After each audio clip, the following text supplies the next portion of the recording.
Hello students, कैसे हो सब। मुझे आशा है कि आप सब अच्छे और स्वस्थ होंगे। आज हम स्टार्ट करेंगे एक interesting topic in physical chemistry. Topic is solid state. तो हम उस टॉपिक में क्या क्या करेंगे, पूरा टॉपिक करेंगे पैटर्न वाइज, और उसमें हम आपकी प्रॉब्लम सॉल्व करेंगे और क्वेश्चन सॉल्व करवाएंगे। NEET, JEE, CBSE board, HBSE board और बाकी सब प्रॉब्लम। और जो आपको डाउट आएंगे वो आप मतलब कमेंट बॉक्स में मुझसे पूछ सकते हो। देन हम अब अपना टॉपिक स्टार्ट करते हैं। सॉलिड स्टेट में सबसे पहले क्या है, state of matter. State of matter क्या होता है? A state of matter is one of the distinct form in which matter can exist. मतलब मैटर की कोई भी स्टेट जिसमें मतलब मैटर एग्जिस्ट करता है उसे हम क्या बोलते हैं, state of matter. State of matter को हम फिर क्लासिफाई करते हैं। State of matter are in everyday life. इसकी क्या 3 स्टेट होती हैं किसी मैटर की, होती तो बहुत ज्यादा है बट हम 12th बेस पे ओनली 3 को ही स्टडी करेंगे, सॉलिड, लिक्विड एंड गैस। अब हम क्या करेंगे, स्टेट ऑफ मैटर की प्रॉपर्टी को डिस्कस करेंगे कि मतलब क्या क्या इनकी प्रॉपर्टी है सॉलिड, लिक्विड और गैस की। तो सॉलिड की क्या होते हैं, वॉल्यूम। सॉलिड का क्या होता है, डेफिनेट वॉल्यूम होता है। किसके कारण होता है, strong intermolecular force of attraction. जिसका जितना ज्यादा फोर्स ऑफ अट्रैक्शन होगा उतना ज्यादा वो अच्छा सॉलिड होगा। देन डेफिनेट वॉल्यूम लिक्विड का भी होता है, strong intermolecular force of attraction के कारण। बट गैस का वॉल्यूम कम होता है क्योंकि इसका इंटरमोलिकुलर फोर्स ऑफ अट्रैक्शन कम है। और डिफ्यूजन, डिफ्यूजन क्या होता है, मतलब डिफ्यूज हो जाते हैं सॉलिड किस में, डिफ्यूज हो जाते हैं लिक्विड में। और लिक्विड का भी डिफ्यूजन पावर होती है वो ज्यादा होती है सॉलिड के। बट जो गैसेस की होती है डिफ्यूजन पावर वो बहुत ही ज्यादा होती है। और इसमें क्या होते हैं, आयन मतलब मूवमेंट करने लग जाते हैं एक मिनिमम उसमें मैक्सिमम स्पीड में। थर्ड प्रॉपर्टी क्या है सॉलिड की, रिजिडिटी। सॉलिड क्या होते हैं, रिजिड होते हैं, ये फ्लो नहीं करते। क्यों नहीं करते, रिजिडिटी क्या होती है, मतलब इनकी फिक्स पोजीशन होती है। बट गैसेज और लिक्विड क्या होते हैं, मतलब फ्लूइडिटी को शो करते हैं। तो ये क्या करते हैं, मतलब आसानी से मूवमेंट हो सकती है इनकी। बट सॉलिड की मूवमेंट नहीं होती क्योंकि इनकी फिक्स्ड पोजीशन होती है। देन फोर्थ क्या है, डेंसिटी। सॉलिड की डेंसिटी हाई होती है, लिक्विड की मॉडरेट होती है और गैसेस की बिल्कुल ही लो डेंसिटी के होते हैं। फिफ्थ प्रॉपर्टी हम करते हैं अरेंजमेंट। सॉलिड की कैसे अरेंजमेंट होती है, डेफिनेट, और शेप भी क्या होती है इसकी, डेफिनेट। बट लिक्विड की क्या होती है, सो डेफिनेट तो होती है बट सॉलिड से कम होती है। और गैसेस की कोई शेप नहीं होती क्योंकि ये कंटेनर में फिल किए जाते हैं तो इनकी कोई शेप नहीं होती। देन फिर क्या है, inter particle force of attraction. इसका क्या होता है, वेरी स्ट्रॉन्ग। इसका लेस देन सॉलिड। और इसका क्या होता है, वेरी वीक। देन फिर क्या है, kinetic energy of particle at A given temperature. मतलब काइनेटिक एनर्जी क्या होती है, मतलब जब हमें एक एक्यूरेट कांस्टेंट टेम्परेचर देते हैं उस पे, तो मतलब इसकी क्या होती है, सॉलिड की बहुत ही कम एनर्जी होती है काइनेटिक एनर्जी। बट इसकी क्या होती है, लिक्विड की सॉलिड से ज्यादा होती है। और गैसेस की क्या होती है, मैक्सिमम काइनेटिक एनर्जी होती है। अब हम डिस्कस करेंगे कि मतलब कुछ सब्सटेंस सॉलिड में क्यों एग्जिस्ट करते हैं। Why do some substance exist as solid?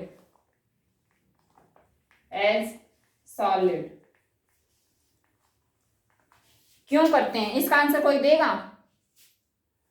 ठीक है, नहीं दे रहे तो मैं बताती हूँ। फर्स्ट क्या होता है, इंटरमोलिकुलर फोर्स। इंटरमोलिकुलर फोर्स मतलब जितना ज्यादा जिस भी सॉलिड का force of attraction intermolecular force होगा वो उतने ज्यादा फिक्स पोजीशन में लाई करेंगे। तो फोर्स क्या होता है, इंटरमोलिकुलर फोर्स क्या होता है, जो कंस्टिट्यूएंट पार्टिकल्स को पास पास रखता है, क्लोज टूगेदर रखता है। सेकंड क्या है इसमें, थर्मल एनर्जी।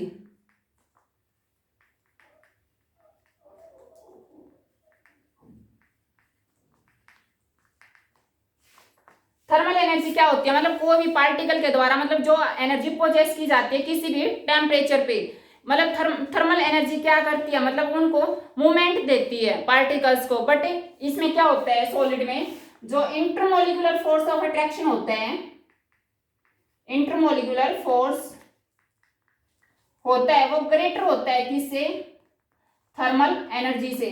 तो वो अगर थर्मल एनर्जी से ज्यादा होगा तो मतलब वो उसकी फिक्स पोजीशन होगी और एक पैटर्न में अरेंज होंगे वो पार्टिकल्स, और वो मूवमेंट नहीं होगी उनके बीच में, और फिर वो सिर्फ ऑसिलेट करेंगे अपनी मेन पोजीशन पे। अब हम क्या करेंगे, classification of solid, classification of solids. Solids कितने पार्ट्स में क्लासिफाई किए जाते हैं, 2 पार्ट्स में। कौन कौन से होते हैं, crystalline solid and amorphous solid. First कौन सा है, crystalline solid, crystalline solids. And second कौन सा है, अमरफस सॉलिड।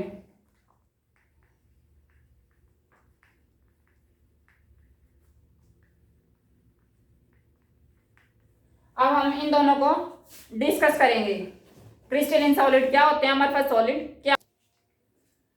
देखो भाई, जितना मैंने यहां तक करवाया, यहां तक आपको समझ आया नहीं आया, ये बताइए।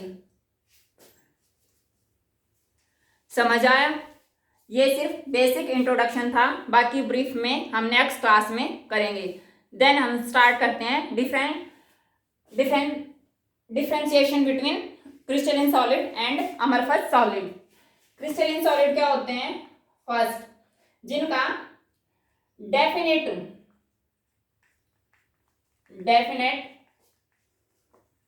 अरेंजमेंट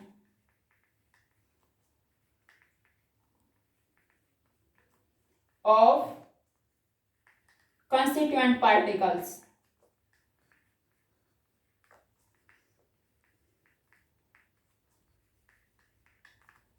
कंस्टिट्यूएंट पार्टिकल कौन से होते हैं, एटम, आयन, मॉलिक्यूल, कोई भी हो सकता है। उनकी क्या एक डेफिनेट अरेंजमेंट होती है क्रिस्टलिन सॉलिड में। बट अमरफस सॉलिड में क्या होता है, उनकी इरेगुलर अरेंजमेंट होती है, कोई डेफिनेट अरेंजमेंट नहीं होती। नो डेफिनेट अरेंजमेंट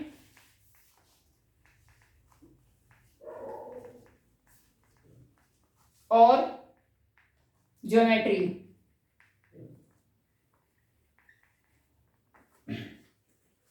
सेकंड क्या होता है, हमें पता है जिसकी मतलब डेफिनेट अरेंजमेंट होगी उसका मतलब बॉइलिंग और मेल्टिंग पॉइंट भी शार्प होएगा, और जिसकी नहीं होएगी उसका बॉइलिंग और मेल्टिंग पॉइंट भी कम होएगा।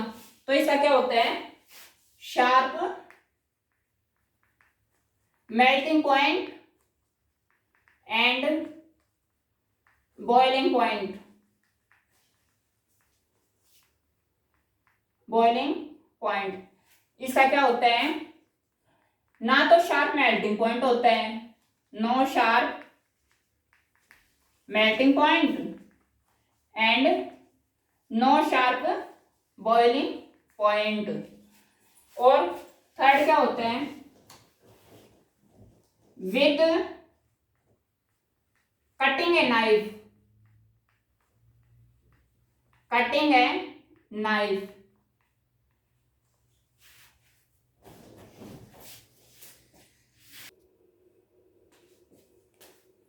फिर क्या होता है, with cutting a knife, with cutting a knife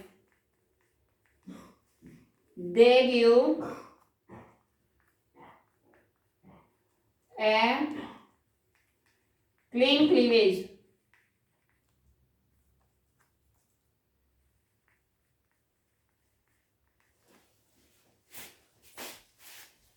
they can't give a clean cleavage। क्या होता है जब हम क्रिस्टलिन सॉलिड को किसी भी चाकू से कट करते हैं ना, तो मतलब एक शार्प कटिंग आती है, मतलब बहुत ही मतलब क्लियर क्लीवेज देते हैं वो। बट अमरफस सॉलिड क्या देते हैं, मतलब प्लेन क्लीवेज नहीं देते, इरेगुलर वो आता है उनमें काटने से किसी भी नाइफ से। और ये क्या प्रॉपर्टी शो करते हैं, एनाइसोट्रॉपिक। नेक्स्ट क्या है, एनाइसोट्रॉपी। एनाइसोट्रॉपी क्या होता है, मतलब हर डायरेक्शन में अलग अलग प्रॉपर्टी शो करना अकॉर्डिंग टू डायरेक्शन। बट ये क्या देते हैं, आइसोट्रॉपी। आइसोट्रॉपी आइसोट्रॉपी क्या होता है, जैसे इलेक्ट्रिकल कंडक्टिविटी है, electrical conductivity, refractive index etcetera. मतलब ये क्या देते हैं, हर डायरेक्शन में सेम प्रॉपर्टी देते हैं, एक ही डायरेक्शन में सेम। बट ये क्या करते हैं, डायरेक्शन के अकॉर्डिंग अपनी प्रॉपर्टी को चेंज करते रहते हैं। तो इसमें क्या आता है, एग्जांपल क्या है इसके, मेटल एंड नॉन मेटल। इसके एग्जांपल क्या है, ग्लास, रबर एटसेट्रा, और भी बहुत सारे हैं, आप देख लेना उनको। वही हमने क्रिस्टलिन सॉलिड और अमरफस सॉलिड कर लिया। आई होप आप सबको समझ में आया होगा। तो एक क्वेश्चन का आंसर दीजिए। जो यूरिया होता है उसका शार्प मेल्टिंग पॉइंट होता है और ग्लास का नहीं होता, क्यों? इसका आंसर जल्दी बताइए। क्वेश्चन है, यूरिया हैज शार्प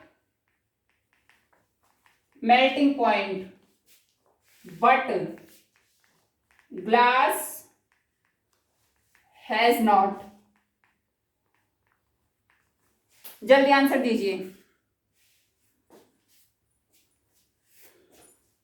चलो वही मैं ही बता देती हूँ। इसका आंसर क्या आएगा, यूरिया क्यों होता है शार्प मेल्टिंग पॉइंट, क्योंकि यूरिया है वो एक क्रिस्टलिन सॉलिड होता है। अभी थोड़ी देर पहले मैंने बताया था कि मतलब जो क्रिस्टलिन सॉलिड होते हैं उनका sharp melting and boiling point होता है। बट ग्लास क्या है, ग्लास अमरफस सॉलिड है। तो अमरफस सॉलिड का हम पढ़ चुके हैं कि मतलब low melting and boiling point होता है। तो रीजन क्या है, मतलब urea has a crystalline solid so sharp melting and melting point, glass is a amorphous solid so low melting point. आओ एक क्वेश्चन और करते हैं। जैसे मतलब जो ग्लास होता है, जो पुराने घर होते हैं उनका मतलब विंडो होती है, उनका जो ग्लास होता है वो नीचे से थिक हो जाता है बॉटम से एज कंपेयर टू टॉप। उसका रीजन क्या होता है, क्यों? क्योंकि ग्लास क्या होता है, सुपर कूल्ड लिक्विड होता है। सुपर कूल्ड लिक्विड होता है तो उसकी हाई विस्कोसिटी होती है, और मतलब जैसे बहुत टाइम इंटरवल के साथ मतलब ग्लास क्यों नीचे से मोटा होता है, क्योंकि वो अमरफस सॉलिड होता है। अमरफस सॉलिड क्या होते हैं, super cooled liquid. Super cooled liquid होंगे तो हाई विस्कोसिटी होती है। यही रीजन होता है कि मतलब बॉटम से वो थिक हो जाता है, किसके, लॉन्ग इंटरवल ऑफ टाइम। और इसमें मतलब दूसरा क्या है क्वेश्चन है, मतलब मिल्कीनेस आ जाती है ग्लास के अंदर, वो किस रीजन से आती है? जैसे दिन में तो गर्मी होती है, सनलाइट पड़ती है ग्लास के ऊपर, और रात में क्या होता है, ठंडा मौसम होता है। तो वो मतलब आफ्टर ए लॉन्ग इंटरवल के साथ मतलब वो क्रिस्टलिन सॉलिड में चेंज होने लग जाता है, सो मिल्कीनेस आनी स्टार्ट हो जाती है। तो भाई आज हमने क्या क्या किया है, जनरल इंट्रोडक्शन, मतलब क्या मैटर्स क्या होते हैं और कितने टाइप के होते हैं, सॉलिड, लिक्विड और गैस, तीनों की प्रॉपर्टी हमने की है। फिर मतलब हमने क्या किया, मतलब सॉलिड कितने टाइप के होते हैं, 2 टाइप के होते हैं, क्रिस्टलिन और अमरफस सॉलिड होते हैं। फिर इनकी प्रॉपर्टी हमने की है। तो आई होप सो आप सबको वीडियो पसंद आया होगा, और अगर पसंद आया तो लाइक शेयर एंड सब्सक्राइब जरूर कीजिए। Thank you.